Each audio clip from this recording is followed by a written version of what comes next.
What's going on, YouTube? It's your boy King Gabe here. And this is Queen Tina. And we're back with another Royal Talk in this continuing the Looney Tunes Cinematic Universe. This time we're back in action. I guess after the long wait from our Space Jam one, I guess we're literally back in action ourselves. Gotta have a few things going on, but here we are. Yep, so this is the second installment of Looney Mayhem in the theater. So back in that early it was 2003 that it came out. Yes, I would say November 2003, and that was a late release. I think the original plan was they supposed to have it released in the summer of 2003, but they had some difficulties with the cast and crew, mostly the crew, so they had to just change it to November. Sort of similar to you say Trouble with the Cat. Oh, and I think they also sort of similar to, because that release date you say November. Yes. It kind of makes you think of when the Bumblebee movie was released in December. As good as that movie was, they did not pick a very good release date for that. When they should have made a summer blockbuster. Yeah, but I think another thing that happened behind the scenes was Finding Nemo. Oh yeah, because it was a Disney reference. Yeah, it might be why Bugs took a shot at them. Hey, what do you know? I found Nemo. Well, Finding Nemo did make a lot of money than Looney Tunes Back in Action. And one thing about which, and I get every movie cannot release in the same.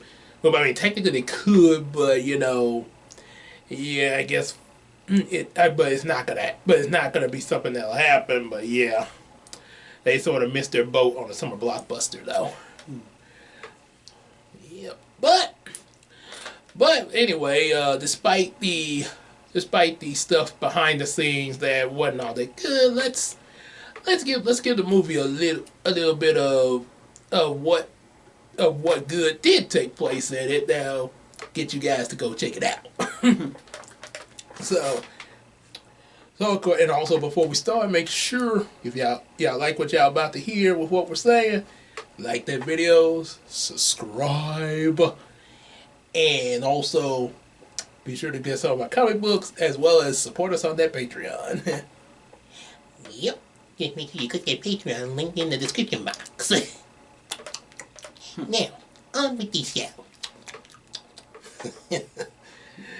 So speaking of Bugs Bunny, the movie starts off with that traditional rabbit season, duck season thing, It never gets old. I know it's been around since the early days, duck season, rabbit season. And also the stuff that said before it when I am a duck based on self-preservation. Say, duck season, rabbit season, duck season, rabbit season, rabbit season, duck season, fire! If Disney and Warner Brothers crosses universe, imagine Donald Duck's and Daffy Duck's position with Bugs Bunny. If they cross universes.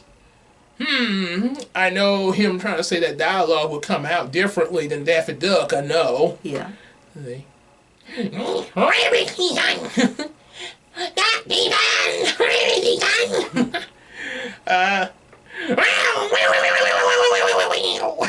I can't hardly understand him. Yeah, I don't think, as Bugs Bunny said, I don't think this is going to work. But we did, seeing how this movie did reference Roger Rabbit, though, because the way, tunes in the real world, some of the Roger Rabbit style. Yes. Roger Rabbit did have a Bugs Bunny and Mickey Mouse moment, though, when it, in one scene where the guy was falling from a cliff. Yeah. So we did get that. And they did have Donald and Daffy kind of meet up with each other. So Warner's did get to kind of work with Disney in that movie. And I assume, since some of the characters were in there, and I know Roger Rabbit was a Disney production there, so I assume that they would have had to have some making wonders to get their characters to appear in that movie too. Yep. Or maybe they did like the food fight approach where they didn't have it and that's why they're animated differently. But at least it's still a better movie than Food Fight. Yes.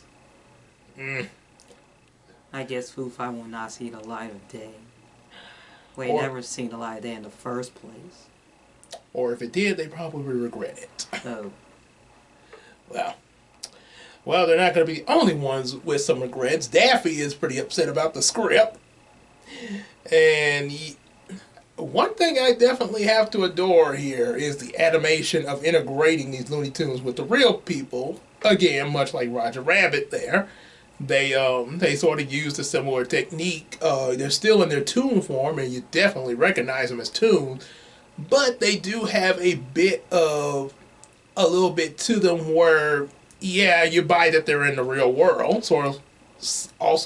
An example would be like Tony the Tiger. It's like the humans are actually talking to the tunes. Exactly. And they even went as far as to, put stuff like reflections and shadows to them and stuff like that. Like I have my shadow, or either the light on my hand here. Sort of similar to what I do in a lot of the comics that I illustrate for us. They're like the lighting and shadows under them, and then the last issue of Bubblina, some of the scene where they were in the aquarium had the reflective surfaces on part of the floor. So, yeah, pretty good stuff that they used in there. That inspires a lot of us nowadays that do what we do. And it sort of has a Pokemon logic too. How convenient Pokemon is dubbed by Warner Brothers. So yeah, you probably can get where a lot of the stuff with Detective Pikachu came from, along with some other stuff. But part of the whole integrating with the real world, it's part of the Pokemon show. But yeah, it's a similar concept to Looney Tunes back in action. Yeah, they're in our world. That's it. Yes. And apparently in this universe, they always have been. Although, now that would be funny. All of a sudden, they try to do a movie to discover the Loonies, and all of a sudden, be a legendary Looney Tune somewhere, like the way you have the legendary Pokemon. Finding where they really come from. Yeah, like a Looney Arceus. Oh, sweet Arceus. That's what he said one time. So, lot that I'm impressed with, definitely, and hopefully you be too when you see it there, because it's there. just opening up when you first see them in the real world, starting with Daffy and Bugs, yeah. Yeah. Normally you would say Bugs and Daffy, but yeah, Daffy is actually introduced first when they show the real world scenes for the first time. Then of course you get Katie Houghton, and after her introduction, Daffy gets fired there. And we're gonna get to how I feel about her in a minute. Now we're getting there again. Duly note, I forgot what because I did hear somebody did tell me about her actress, the actress who plays her, but I know she's related to Danny Elfman, the composer. Right, she actually is related to him, which really makes me ask even more questions about what I'll be saying about her in a little bit, her performance there. And one thing I will note, as a page from Linkara in his last review in Batman the Killing Joke, me critiquing on someone is not, and do not go after the person I critique on. No, don't go after them and harass them. It's a critique, and just as my mom said when we watch cartoons and stuff on TV, leave it there. Let it alone. That's all it's supposed to be. It's just a critique of sharing how I feel about it. Anyway, I cleared that up. So then we also meet DJ in the movie. It's also known as Damian Drake. Yes, yeah, Damon Drake Jr. Since they call him DJ, yeah. Yes. Sort of like one of my characters coming up in Star Trek in 2000, EJ, who is Ethan Jr. So, yes. similar to that there. And his career was his dream career was to be a stuntman, even though he's just even though his normal day job is just security guard at Warner Brothers. Mm-hmm. He just wanted to be just like his dad, since his dad starred in really big action movies. Oh yeah, spy films and stuff. Yeah. There was a scene that he ruined Batman's scene, and Batman was ticked off. Hey Batman, we good? He was ticked off. Batman. Nobody ticks Batman off. Wow. So he really... Just imagine him talking in the cafe with Superman about this. So you mean to tell me so this DJ guy just all of a sudden messed up the set like... Yeah, I was about to make a big dramatic jump and everything and get into the Batmobile, and then here he shows up. Because of that duck. Wow. I know, right? Only I make the dramatic entrance. Because of Batman! Don't get me started when Daffy Duck stole his Batmobile. Oh my... And that, stealing the Batmobile, and that Batmobile crashed into the water tower, which makes you wonder, where were the Animaniacs? And first thing you might say, well, the Animaniacs are not Looney Tunes. Well, the Looney Tunes have appeared on Animaniacs, and what do the Animaniacs always say in the theme song? Come join the Warner Brothers and the Warner Sister Dot. Yeah, Warner? Yeah, that practically got WB written all over them. So, just like Looney Tunes, they have just as much... They could have made just as much of a cameo there, just as the Looney Tunes appearing in their show. If they did, it would have been considered their big comeback. Yeah, I mean, at least have them pop up and be like, hey, who crashed the water tower? And Daffy be like, I think you got some explaining to do. Oops. Yeah, then the Animaniacs would have been could have been the shot with the police officers with the security guards when they were, taking his badge and stuff away. Even though he stated that he didn't do it. It was Daffy Duck, but people didn't believe him. Yeah, you know how that goes. They always have to blame the innocent. Pretty much, and I know a lot of kids probably feel this moment, when they're the victim, and then all of a sudden they decide to retaliate against their bully, and they end up getting in trouble. Been there, done that there. So, of course, I mentioned about the Nemo thing. Yeah, apparently Bugs Bunny has no fear of the mouse. That's it. And they were all washed up. I'm watching you, Bugs. Ever since you made that Mighty Ducks, ever since you tried to take a shot at my Mighty Ducks idea. Get somewhere and sit down, Mickey. Don't get me started, they fight. Oh boy, then SpongeBob had to come break it up. Now, people, let us be smart and call it off. Oh, look, the talking cheese is gonna preach to us. I am not a piece of cheese. I'm a sponge. And I am now Nickelodeon. Yeah, you don't believe that? What do you think they show most of nowadays? So, yeah, those are you. Bugs Bunny is Warner Brothers, Mickey is Disney, and SpongeBob is Nickelodeon. That's how I see it now. So of course, as we mentioned, DJ gets fired because of this, and now we go to this restaurant. You get an appearance from Porky Pig, just kind of chilling with Speedy and them. Apparently, they're down their luck. Yeah.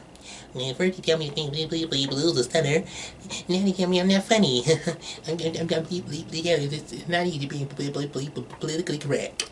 And then we got a cameo from Shaggy and Scooby-Doo, as well as Shaggy's voice actor. And let's just say Shaggy and Scooby-Doo, they look flat. They look flat out of the rest of them. Yeah, actually, that guy they were sitting with was actually, it actually wasn't the voice actor. It actually was the live action Shaggy. Oh, yeah, live from the action one. yeah, because they had Scooby Doo's first movie had not too long aired before now, 2002. Oh, his voice actor was Casey Kasem. Right. Voice actor, yes, and this was Matthew Lillard. Oh, I see. Matthew Lillard did later take on to be Shaggy because he actually, despite how bad the movie was, he actually did deliver a good Shaggy. Yes. And a lot of people did like his performance. If now that's one of the good things I can say. As much like I say, if you hate the movie, at least don't hate Matthew Lillard. Don't take it out on him. He wasn't responsible. Right. It's like Will Smith and I, Robot. Same goes with the other cast members. They weren't responsible. Kinda, sorta. Okay, I'll go with we were doing what we were told to do. Okay, but yeah, performance-wise, yeah, Matthew Lillard actually may possibly have been allowed to go beyond the parameters a little bit. He just gave it his all. Yeah. The portrayal of the other characters in that Scooby-Doo movie, they were kind of jerks. Well, okay, not Velma, of course. Velma was sweet. Yes.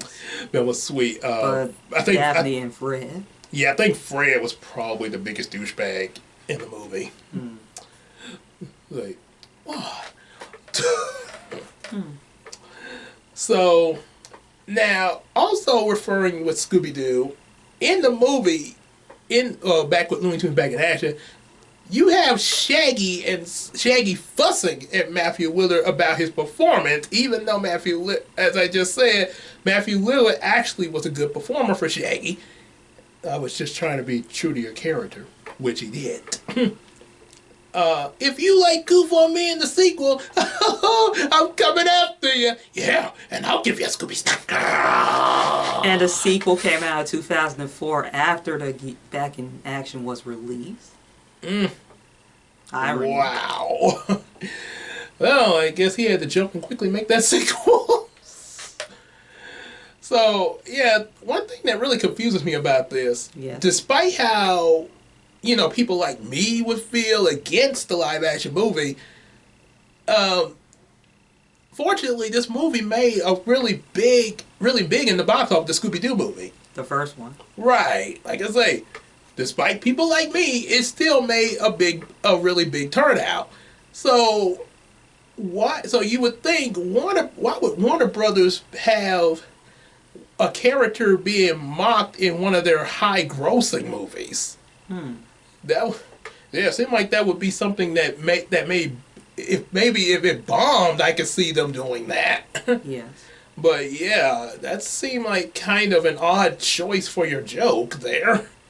Yeah, it seemed like you're insulting a high-gross movie, or maybe it's because Shaggy was trying to imitate some of the critics. I guess maybe sort of like Bayformers when the critic was dressed as Optimus Prime and was talking about how they made a lot of money, but apparently Optimus was not looking so good in the public eye of the critics. Yeah, but only the movies would get worse and worse. So, and like you just stated, they were flat. Yes.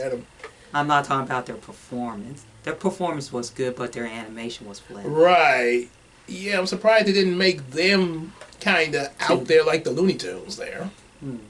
Yeah, you had it there. Just blame the animation budget. So, yeah,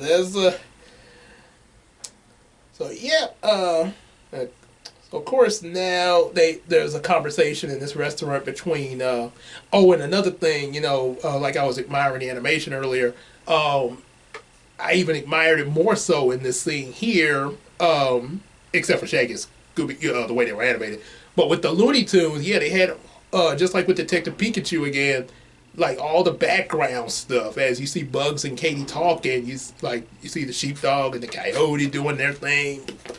The WB frog, hello my baby, hello my honey, all that there just in the background. So even your background is doing stuff. Yes. Yeah, so that's a thing to really give this movie a plus on there, to have all this going on, and to really pop everything in here. But I can't say the same thing for Katie. Yes, we're at her. I'm sorry, for someone who's supposed to be the sister of Danny Elfman, I would kind of expect her to have a different performance in this movie. Granted, I guess that's what she was given, but you would think she'd still have. It's really kind of odd, especially what comes up later with her. With the whole firing of Daffy. The whole her way she's talking with Bugs and stuff, it just oof. Seems like she's just out of place. Well, she is out of place. Pretty much. She's just not a good character in this, and as I said before, don't go after her, because I'm pretty sure Danny Elfman would not like that, going after his little sister. Yeah, we're talking about her character. Talking about sort of like some of the characters in Twilight. Yeah, we had good actors like from Shark Boy and Lava Girl and Robert Pattinson, who's playing Batman. But those characters of Edward and Jacob, no. Well, mostly Edward. Jacob was okay. And Jacob was okay. I actually root for Jacob. So then later DJ gets a message from his father. Who's not only an acting spy, but also an actual super spy. Come to meet him in Las Vegas to help find the blue monkey diamond. What's next, the Millennium Puzzle? Well, let's see. It came out in 2002. Well, it could be a possibility if Yugi hadn't found it. Maybe I would say maybe one of the other Millennium items, maybe. Since Yugi had already found the puzzle there. Oh. Maybe like maybe something that hadn't been discovered in the show yet there. Oh. Yeah. What about the Millennium Diamond? If they made one, like the way they made that Plata thing in Dark Dimensions, that was because there's 7 Millennium items, and that Plata in Dark Dimensions was posted in the Japanese version, supposed to be an 8th Millennium item that no one knew about. Yeah. And only appeared at a certain time. So yeah, that could be possible. The Millennium Diamond. Evan, hey, it could work. Or the Millennium Jewel. Well, I think diamond probably, because you're more Pacific there. Yes. Yeah, a little more. Yeah, because the first thing you say jewel, okay, what jewel? So, back over at the studio, after DJ gets that message and decides to go after his father, Katie gets a taste of what Hollywood can be like sometime when they decide one thing and then decide another. Remember earlier they fired Daffy because they thought he wasn't as funny as Bugs Bunny. Then when they saw how the rabbit duck season wasn't working without Daffy, you fired our best duck. You're fired. Now that's why I call it getting a taste of your own medicine. Yeah, and also in the fact, it's sort of similar to what I was reading. I compared Hollywood because think about DC when they first tried to catch up with Marvel. Yes, and didn't work out. Man of Steel, a majestic Zack Snyder creation, his vision, and I think I'll make Man of Steel too. Zack, Marvel is already with the Avengers and stuff. We gotta okay. We're gonna introduce Batman, have them fight each other. Okay, well, I could do. Oh, and also throw in scenes of the Justice League so we can go on into the Justice League movie. But don't you think that's a bit rushed? Zack, I told you. Do it, Zack, do it. Like that.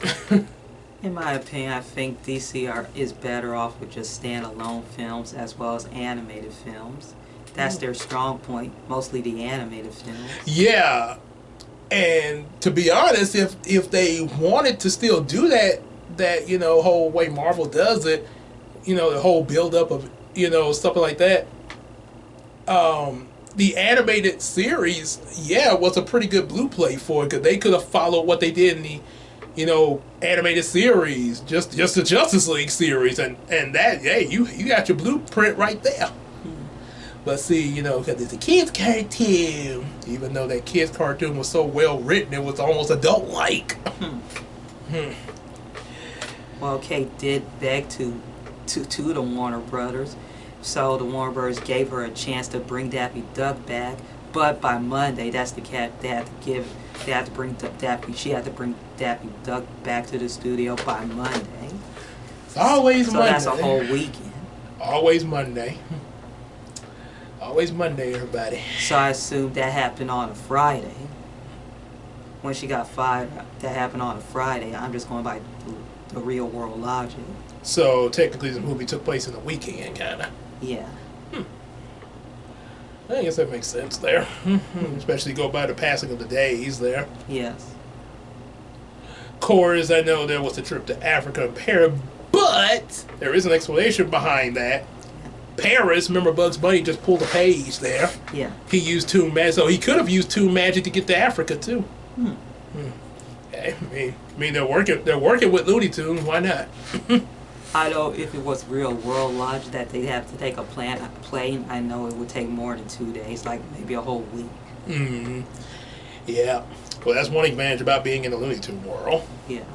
Sort of like, just like we all live in a Pokemon world. Well, for this movie, we all live in a Looney Tunes world. Looney Tunes, I want to be the greatest Looney of them all. I just never mind. Let's get back to the thing. So yeah, she has to get Daffy Duck back. And there is and there's also a funny scene in the car where DJ expresses himself to Daffy about, like you stated, he wanted to be a stunt double. The thing he really has a passion for because he wanted to be like his father. And during his talk, he complains about Brendan Fraser. He complains about himself? Yeah, because DJ's being played by Brendan Fraser. Wow. That's a fourth wall joke.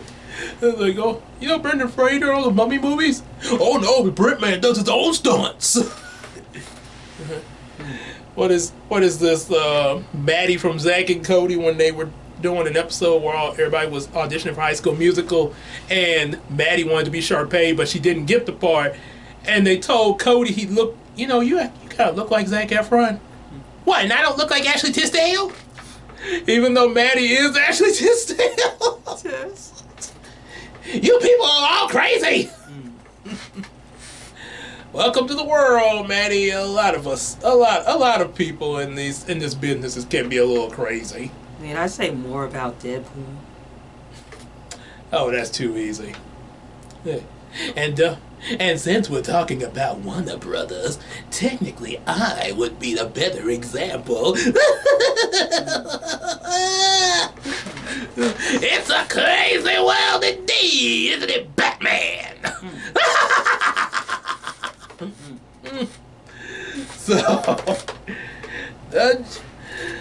So of course, we now get the movie then introduces this villain of the Acme Corporation, the chairman. Yeah, they don't really give him an actual name. They just Mr. Chairman, which really would have been kind of cool to come up with some kind of name. I mean, this guy really gives an overperformance that you cannot turn away from. He will have. Yeah, he is a live action human Looney Tune. The way he acts is almost he's like this is pretty much like the Warner Brothers early 2000 version of what we would get with Doofenshmirtz and Phineas and Ferb. Or or because of the time period, you could also say that he's maybe trying to, maybe he watched Austin Powers villains to get his inspiration. Yeah, baby. And what really makes me laugh is that crazy walk. I gotta go show ya. So let's see if I can do the chairman walk. Like this. Well,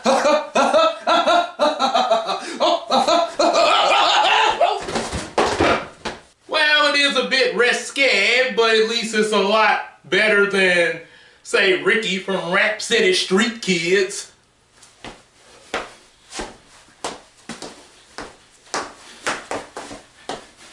Yeah, that walk is definitely hilarious. The way he walks is like he has something on either his back or his butt. The way he walks. I almost thought he was about to fall over or something too, or something. I almost thought he was gonna break his back. Don't get me started if he had ants in his pants. He probably be doing more he probably would be doing that and probably some other movements too. He'll be scratching. Scratching and sort of all the and trust me, that answer but oof.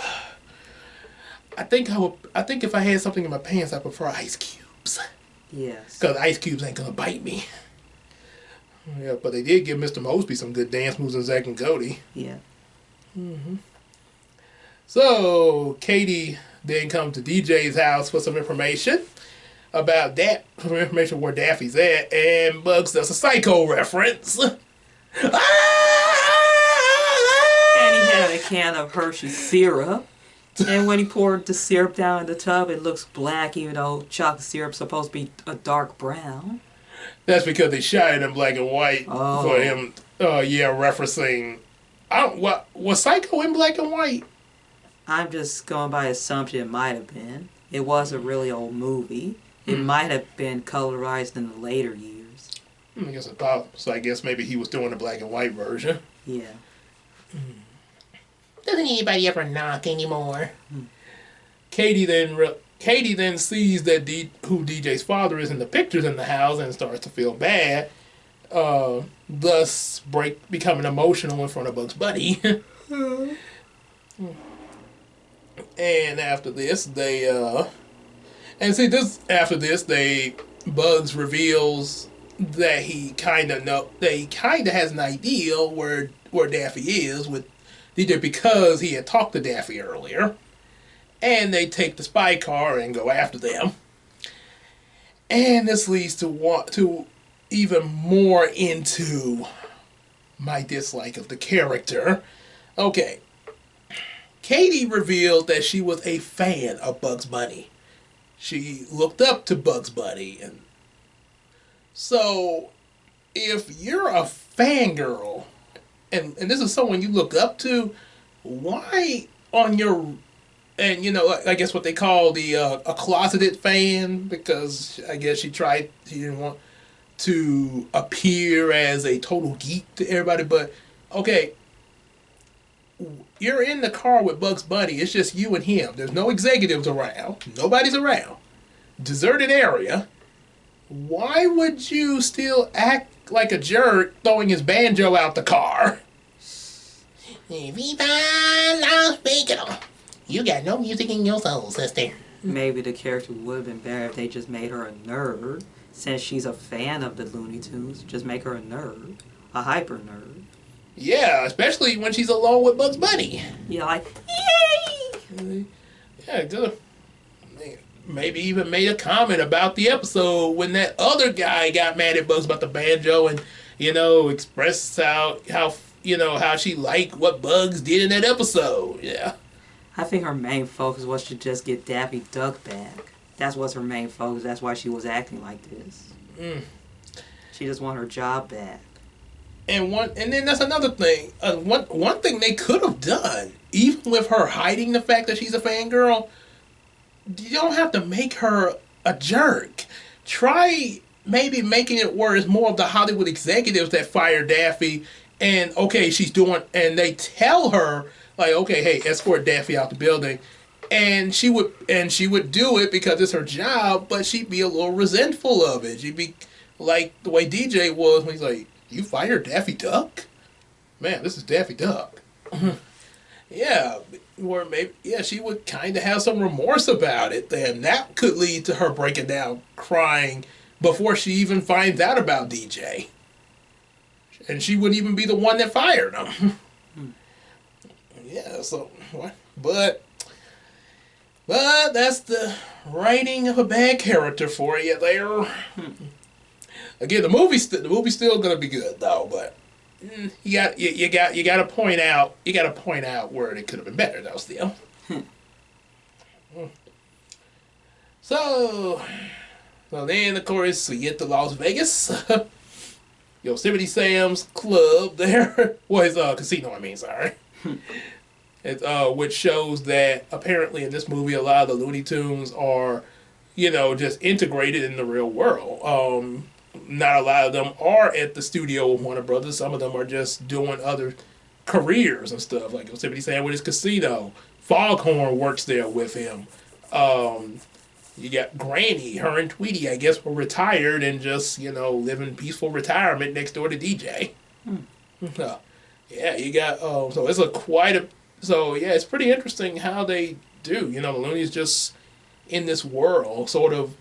I think this may be what inspired the Looney Tunes show that came out in 2013, I think it was. Yes. Yeah, the TV where they were just, living like average folks there. Like, he had a scene of Daffy Duck talking about ordering tapes of Robert Downey Jr. Yes. Must be a Robert Downey Jr. fan. Mm-hmm. Yeah. So, one thing, I'm surprised Warner Brothers didn't do. If I were writing the movie, I would have had this joke in there. I'll make an Uncle Sam joke. What's in it for old Uncle Sam?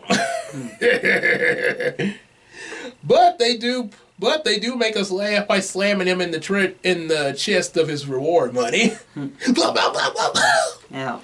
Okay, I get it. And as I just mentioned, Foghorn works there with Yosemite Sam and introduces Dusty Tales, singing "Bad Girl." And during the song number, the backup dancers, not the female ones.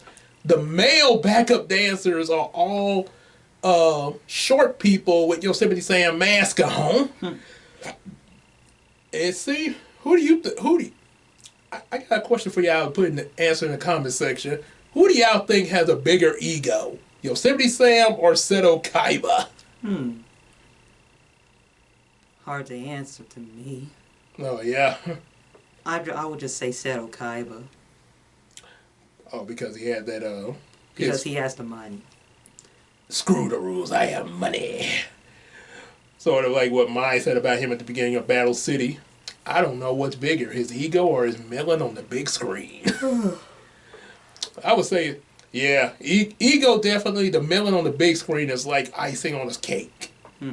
His ego is the cake. So, oh my, now I'm going to get Seto Kaiba in the comment section. How dare you say it about me? Okay, what are you going to do about it? What are you going to do? Come tear up my Blue Eyes White Dragon cards? Anywho, Dusty Tail then explains about how to find the Blue Monkey Diamond, and that she's practically a spy, or secretly a spy, I mean. Practically Black Widow in this universe. Yeah, Black Widow was blonde. Well, she was. Well, she did have a blonde wig at one point. I'm surprised that she didn't go to the mission with DJ and Daffy. Would have been nice if she did win with them. They should. Yeah, that should have been the team up.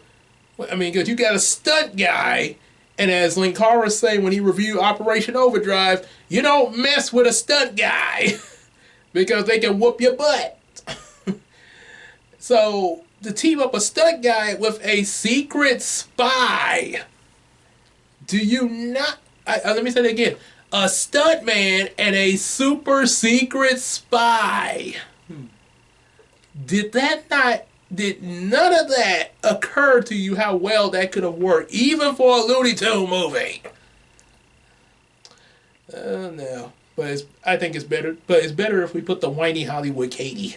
Ouch. It would be nice if we seen her in more scenes. She was in that just one scene and that's it. You don't see her again.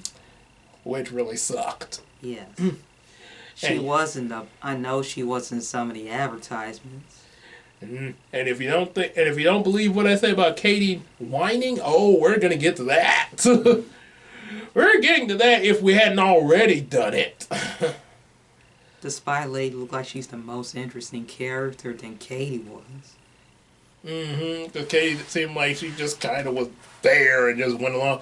She pretty much is. I'm sorry to have to say this. Some of y'all probably don't know this, but she pretty much was what the Japanese version of Pokemon made Misty. Eye candy. Yeah, Misty. Don't get me wrong. Misty was a great character. I love her character in Pokemon. But the truth was that in the Japanese version, she was intended to be eye candy. Yeah, and I think that's what Katie is throughout the rest of this movie, is eye candy. That's why she got more scenes. Yeah, because apparently having a blonde super spy is an eye candy. Apparently. Apparently these people haven't watched X-Men. Yeah, look at the eye candy in that show. DJ is also the eye candy for the ladies in the movie. Yep. But he actually gets to do action. You have a lady that can do action, but you don't use her. Yeah, she just useless. Just for one scene, yeah. Yeah, my goodness. So apparently then we get they get a playing card that'll help them figure out where the Blue Monkey Diamond is, and there's a lot of comedic antics with Yosemite Sam starts coming after them. Even one including where the card gets lost in this deck of other cards. It's like, I say now, don't you want to see your card? Boys, and mine as sharp as a bowling ball. Hit me. No, hit me, dangnabbit! Well, he's the boss. Wow. And Foghorn just made me not want to be the boss of this place now. Because I get slammed with a club.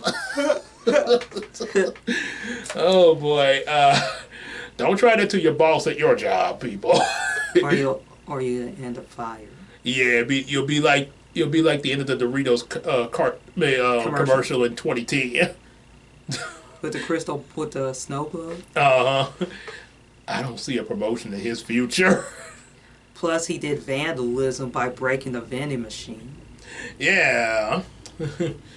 I guess he'll find out about that when he comes to after getting hit with the snow globe. And the guy behind was taking the Doritos out of the vending machine. He was a black guy. Freak-a-Fritos! Yeah. So, yeah, there's a lot of comedic. You got even a banana peel. He gets mad at a banana peel and shoots it with his gun. Oh, like, your shit's a freaking banana peel. Calm down. And they even have a really while it's also comedic, it's a really good fight scene in the casino too, of DJ with two of Yosemite's goons that are also loonies. That's what I'm talking about. So, a lot of good stuff in that scene, and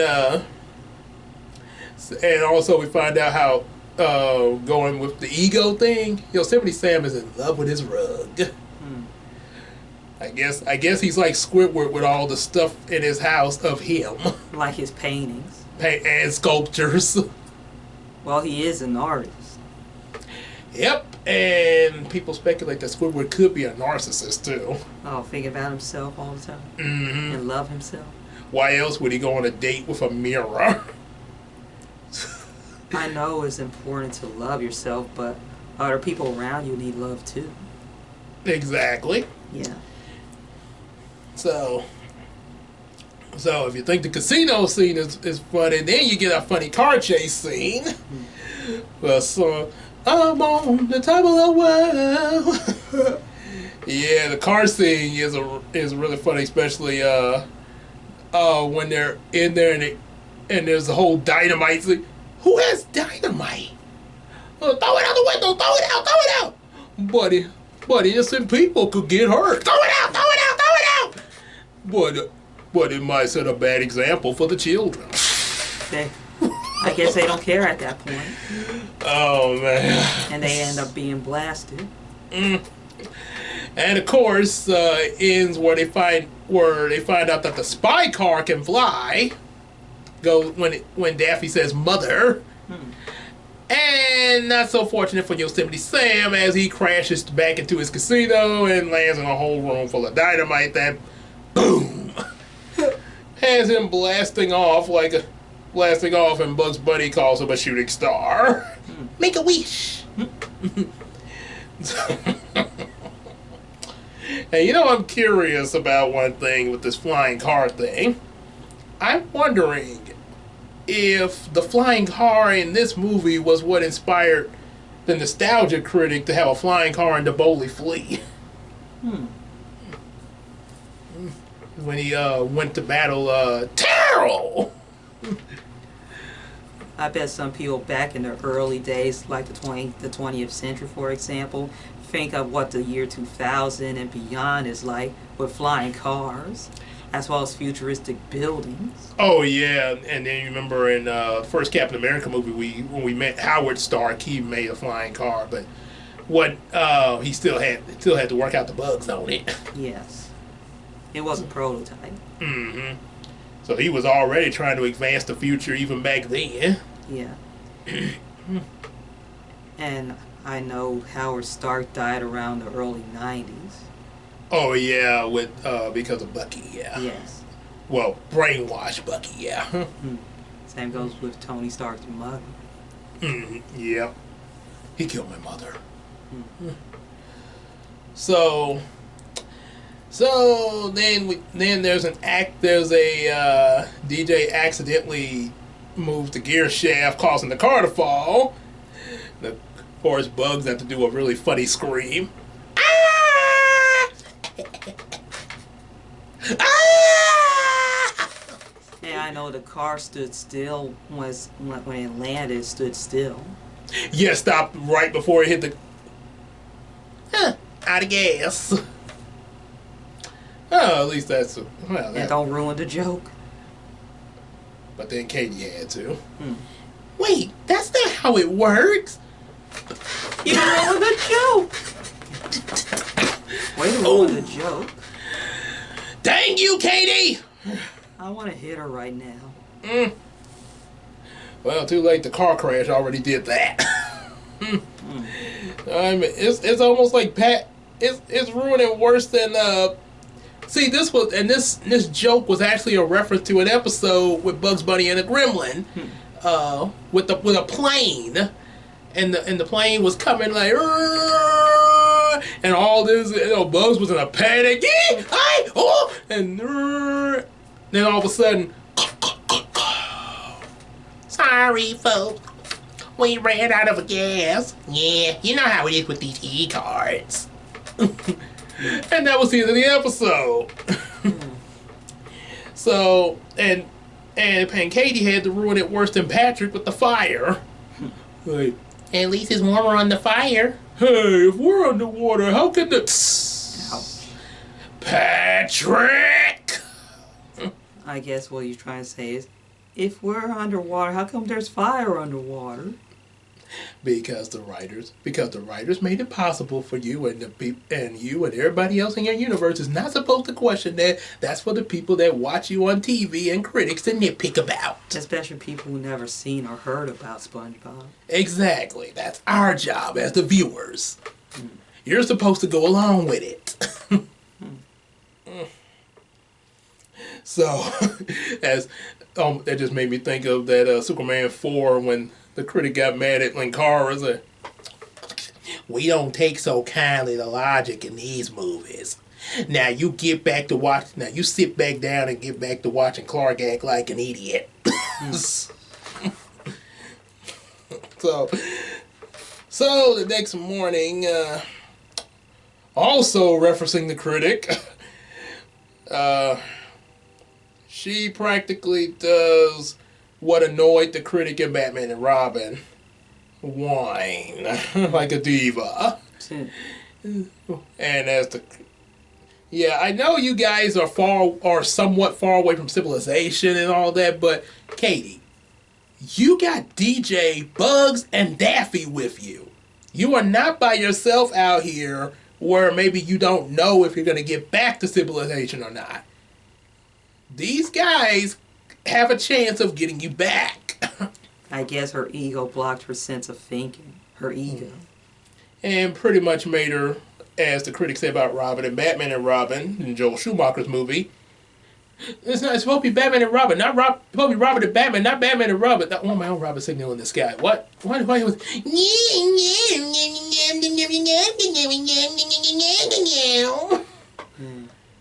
Oh boy. So, and then Walmart appears. Out of nowhere. Almost reminds me of a dream I had years ago. Where Walmart popped up out of nowhere. What's next, Target? I guess that would be if the movie came out years later. Possibly. Wait, when did Target first come out? I think it might have been like around the 60s or 70s. Early. Oh, okay. I don't know the exact year, but it's been around. Okay. Well, I didn't notice Target until it came over there on Barcoon. I would say probably somewhere between high school and adult life. I know about Target back in California. The first one built when I was in Pasadena, like around 1994. The first Target back in Pasadena. Oh, I think Target was around high school. I think we went in there once. I think, as that train say in Thomas the Tank Engine, I think. Yeah. What he means is he doesn't know. The Target I went in there back in Pasadena, it has 2 floors, a first floor and a second floor. Oh, sort of like that mall you mentioned to me about once. Yeah. So, apparently, apparently DJ. And then we have a scene with the Coyote trying to get him called in to get DJ in the gang, and he orders a rocket launcher online that backfires. And it was a flat screen computer. I guess that's what flat screen computers look like in the early days. Pretty much, and they even put I don't think that's what that was, but you could say that was a hint to Amazon. Huh. When with the ordering online, like, would you like gift wrap? It's free. Or just like online shopping in general. Oh yeah. Back in the early days. My best part of that scene is when he reacts to the gift wrap. In the middle of music. And let's just say they have the options they have for ordering. You want it like overnight, regular, or right this minute. I wish I could select that. I order something and it's right there at my door the next minute. Oh yeah. Oh, that would be such a huge advantage for a lot of things. Yeah. But of course we know that's not logical in real life, but it would. But hey, it don't stop us from wishing. Yeah. So DJ tries to get rid of Katie, which I think a lot of us in the audience wanted to get rid of Katie at this point. But that doesn't work, and later they find Area 52. Yeah, they say that they call it 52 to hide the hoax that's 51. Screwball. And we meet Mother, who give this film a lot of credit. It's actually Mother, and it's not some man like in that Sorry Avengers movie, where and Father was a woman, ill. And I don't mean the Avengers we got in 2012. This was a... It was back in '98, the sorry version. Yeah, and the sad thing is, it was based off of a TV show Back in the '60s. Right, that I haven't seen it, but people say it actually was pretty good. It was a really good spy show. So, if it is good, why would you make such a bad movie? And I guess it never seen the light of day again because people never mentioned it again, except the nostalgia critic. Yeah, he wasn't even trying to. He thought he was going to review the 2012 Avengers. And he was excited. And his reaction to that movie? No!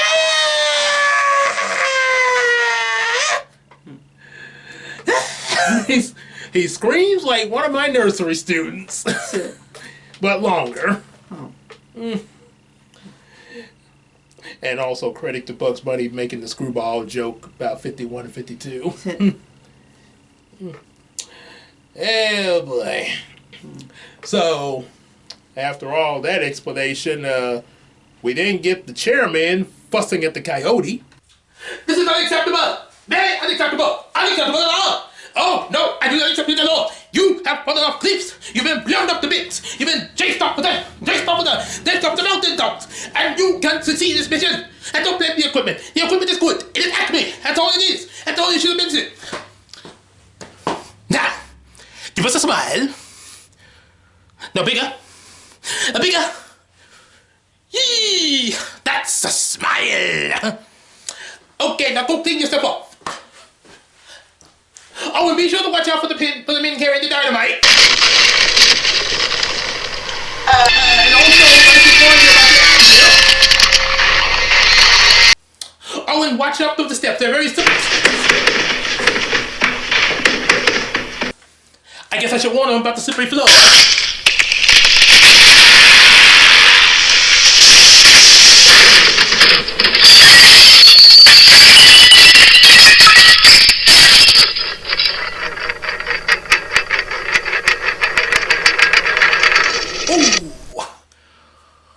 That did not help at all, did it? And then he contacts Marvin the Martian there. Mother shows them a tape revealing the evil plan. So apparently the evil plan is to turn everybody into monkeys, have them work for Acme to make all this equipment for them, turn them back into humans so they can buy the equipment for twice the price, rinse, lather, repeat. Yeah, so they can keep making more money, and as Eric Sachs said in the Ninja Turtles live action movie, so I'll be stupid rich. Yeah, you'll be... Yeah, I think it'd be more like you'll be rich and pretty stupid for the decision. Also, the videotape ends with a "you saw nothing" reference, similar to the penguins from Madagascar. You didn't see anything. Pretty much like that. So then Marvin the Martian attacks with very creepy aliens here. I gotta give them credit. They put some pretty good work into how creepy these aliens look. I mean, there's even a CGI one that obviously looks like, yeah, you pretty much could tell he was dubbed in there, but being that these are creepy aliens, it kind of works. So creepy that they almost look real. Yeah, it kind of... Yeah, the design and then the live action and CGI together, yeah, it kind of works for them, for what they're doing, you know. Sort of like the CGI used for Beast Wars. Yeah, it was early 90s tech and, you know, wasn't exactly perfect, but for the characters in the show, it actually, you know, made the show what it is. So, yeah, so after all of that, our heroes do manage to escape, and they get to Paris in a jump cut. Looney magic. And it turns out the Mona Lisa reveals the location of the diamond in Africa. Which, I actually got mad about this the first time I saw it, but turns out they actually were going by an actual piece of history. Africa... Actually, while we spell Africa with a C, there has been records of Africa spelled with a K in very old days. Yes, way before the 1900s. So apparently this map must have came from way back then. Like Christopher Columbus's time era. Oh yeah, the one who they tried to prove to us that the world was not flat. So then Elmer Fudd shows up, revealing that he's secretly evil in order to please his Dark Masters. And I know he ain't talking about the Dark Masters from Digimon, because that would be quite a conversation for him to have. The Dark Masters. Ha! Metal Seedramon! Puppet Mon! Machine... Pintmon! Myself, of course. Machine Dramon... Oh, and Metal Seedramon! And now our newest member, Elmer Fudd!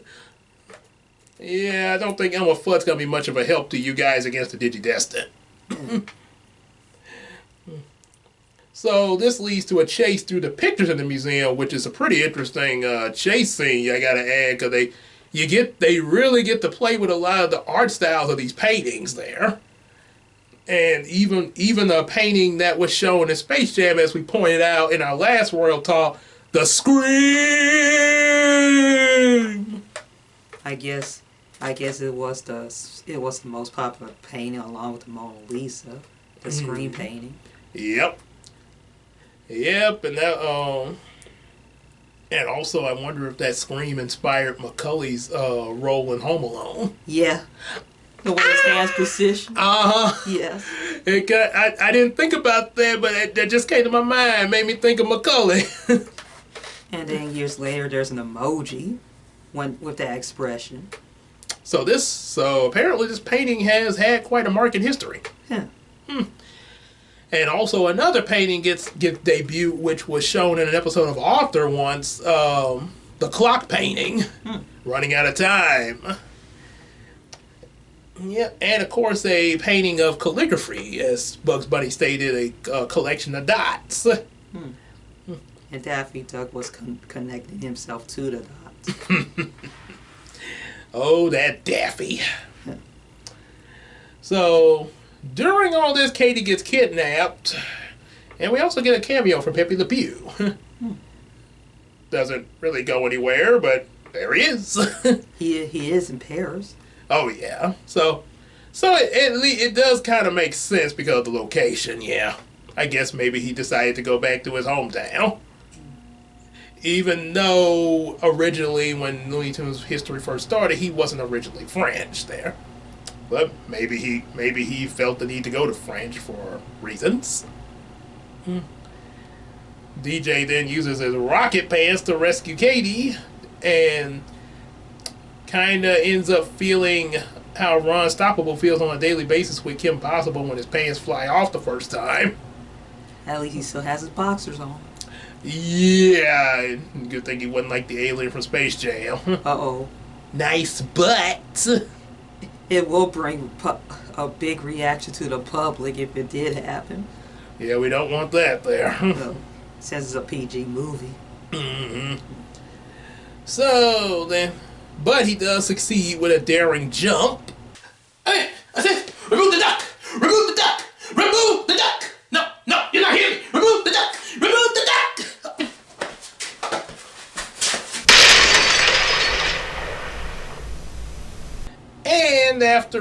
And of course, with the angry chairman, he then decides to bring out Taz, who is insulted by the vice president, resulting to Taz eating him. Which is a pretty dark humor scene from the movie. Yeah, leaving a skeleton in the desk. I withdraw my suggestion. And the skeleton was still alive, even though skeleton's supposed to be dead and lifeless. Yeah, much like what happened when Green Goblin made his executives into skeletons. As from skeletons to dust. Which was very creepy. Indeed. So our heroes finally arrive in Africa, hitching a ride with Granny on an elephant to find the diamond. But then it's revealed that Granny is actually the chairman in disguise, which makes you wonder, was Granny the chairman the whole time? because it's kind of hard to say the way the movie goes. Not completely 100% precise on that. Of course, this leads to some funny chairman disguises, though, which includes first start off with, "I am your father, DJ." And then a very bad Michael Jordan Photoshop that's so obvious even Daffy Duck calls it out. Let's do some drills. That doesn't make a lick of sense. And some of them look confused. Yeah. Especially DJ, like he looked confused. And this was because they wanted to get Michael Jordan in, but he refused, so we'll just double clip of him from Space Jam in there. To make it look like he is in the film. Makes me wonder if Michael Jordan found out about this, if what his reaction was. If he did, he would say like, "What the heck?" Probably gave a similar reaction to when he saw them critiquing him on TV in the movie about his baseball. Oh. Hey, you guys shouldn't be watching this. Roadrunner. Beep beep.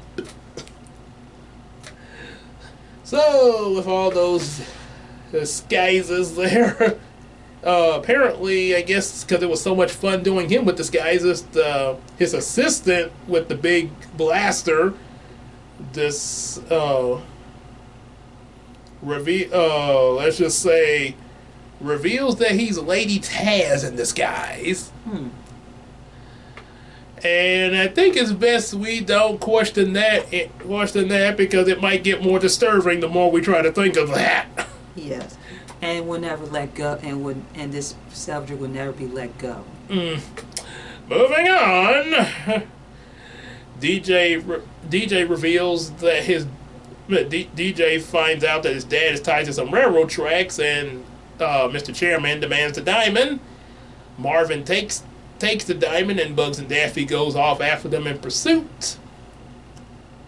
And of course, there is the question of why the chairman wants to turn everybody into monkeys, and if everybody's a monkey, wouldn't the chairman get lonely? I could use some companionship. And he brings Mary out of nowhere for his companionship. And she looked confused, even though they're not romantically involved. Yeah, he just sort of... He did point... Earlier in the movie, he did... Want to do some smooching later? And that was pretty much it. So it still kind of came out of nowhere. And just to note, originally they were going to end the movie after them finding the blue diamond there, and it was just supposed to be a climax scene there. But another person working on this movie decided to take it to the Acme Corporation, which led to the space fight referencing Star Wars and stuff. Which is pretty good. Pretty good they did. We got to get some more laughs. And also, while they're having the space battle, DJ and Katie are having to deal with this robo dog that looks like a live action version of Robo Odie from Garfield and Friends. But bigger. Bow wow. Bow wow. Like, it's comedical, it's funny. It does get some laughs, don't get me wrong. But it's kind of confusing that it would be there. It just kind of feels out of place with Looney Tunes. I think it's just unnecessary in general. Yeah. To have that robotic dog. Seemed like they would have used another Looney, Yes. Since, it's a Looney movie, Yeah. But after all that, there we get towards the end of the movie where DJ does save his dad vitally, and Daffy Duck becomes Duck Dodger to save Bugs and all of humanity by overloading the satellite, causing the chairman to become a monkey. I guess you could say that backfired on the chairman. Are y'all monkeys yet? Oh no, I'm a monkey. And it's revealed that this whole movie we just watched was a movie in a movie. Looked like they broke the fourth wall themselves. Well, Looney Tunes were known to do that. But it's still a surprise. However, I will say this: it's a lot better than them trying to do something like this in Twilight. Yeah, all that war between vampires and wolves. This is a vision of what will happen. What? Okay, bye. I know the fans were ticked. Yeah, they were. Critics say the whole theater was full of nothing but booing after that scene from the fans. The fans were booing this. Sort of like how people got mad after Transformers the last night. Like, why? So, and we also get to see DJ punch Brendan Fraser, practically Brendan Fraser punching himself. Ouch. Sort of like that Red Fox lookalike contest there with Fred Sanford making fun of himself. Wait, who they trying to get? Who they trying to get, huh? That Red Fox looks like me. That disguise, you a fake. You is a fake. Fake.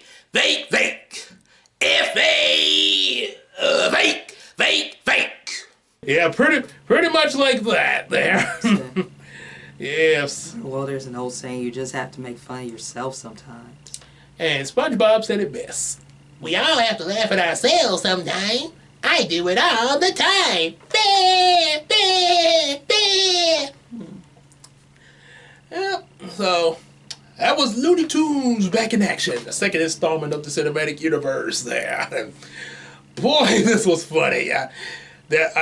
I know I pointed out some things that were nitpicky and all that, especially with Katie. But overall, this was a very hilarious movie, and it is still worth checking out. Definitely, yeah. If you want to get your complete set of Looney movies, yeah, add this to your collection. And I say movie because I know there's also some other Looney movies, but this and Space Jams were part of the ones shown in theaters, though. Yeah, but we do have a lot of other movies outside of that, though. Yeah. So, anything you got about it there? Overall, the Looney Tunes Back in Action movie was good. There are some pros and cons. Well, the pros of this movie is mainly the Looney Tunes themselves, because they always give everybody the laughs, as well as Brendan Fraser's character as DJ. Mm-hmm. He's also interesting. Same goes with the guy who plays his father, and Mr. Chairman himself. The guy who played Mr. Chairman. He's also interesting as a wacky villain. And the cons in this movie, mainly number one, is that Katie character. Look like she is completely out of place. Like, I don't think using her is necessary, especially in that mission, that they should just use that lady who is an actual spy for the mission, because she is more interesting. That they should just team up the stuntman and the spy together for that mission, and we would have one interesting film. And I really hated that they only just used the spy lady for one scene. Would have been nice to just give her more scenes. Mm-hmm. Made a reason why she was there for just one scene, because the actress who playing her must have other projects she had to do. Off screen, possibly. Guess they could be. Guess they could be old. Yeah. We don't really know what all was going on with her, but I'm just going by assumption. Yeah.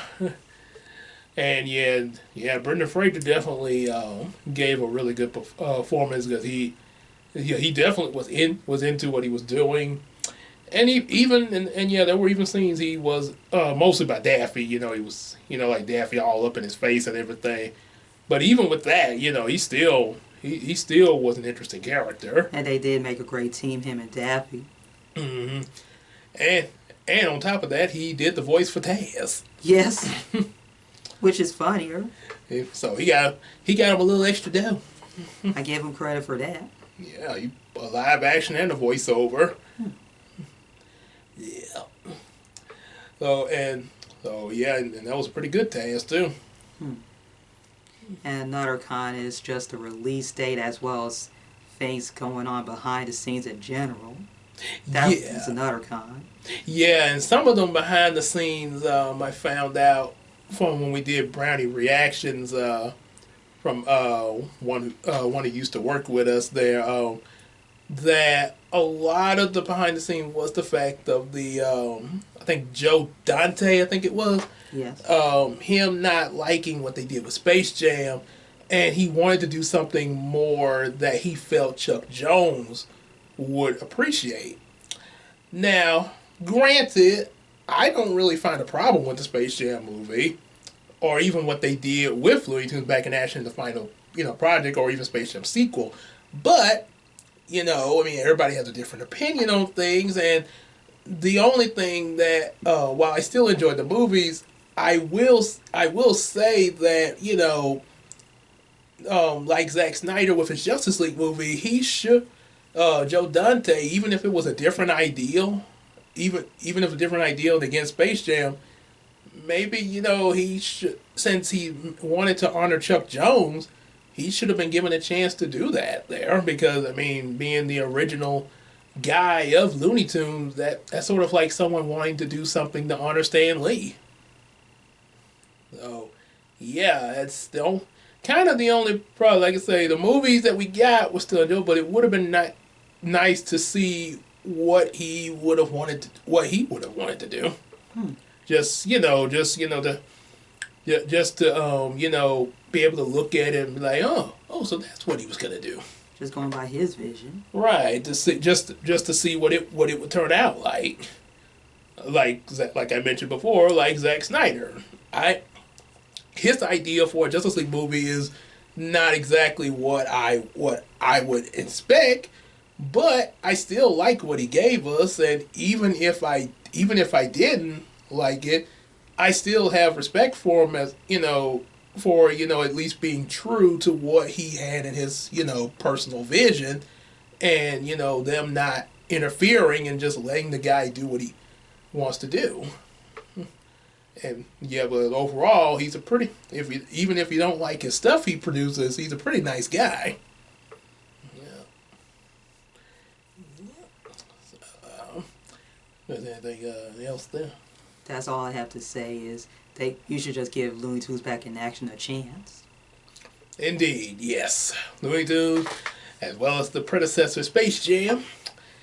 So, yep, definitely give them a chance. And anything else that they decide to do with the Loonies, even if it's someone with a vision completely different from those movies, at least give them a shot, because somebody's gonna like it.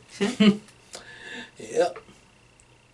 So that's pretty much it there, and as you probably can guess, the final installment in the next video will be Space Jam 2.